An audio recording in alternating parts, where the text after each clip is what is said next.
சிரிக்கும் கந்தன் புன்னகையில் எந்தன் பிள்ளை மனம் பறிகொடுத்தேன்.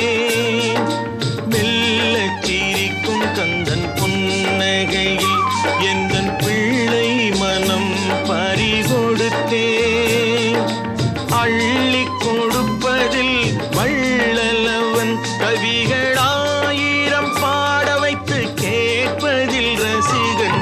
மெல்ல சிரிக்கும் கந்தன் புன்னகையில் எந்தன்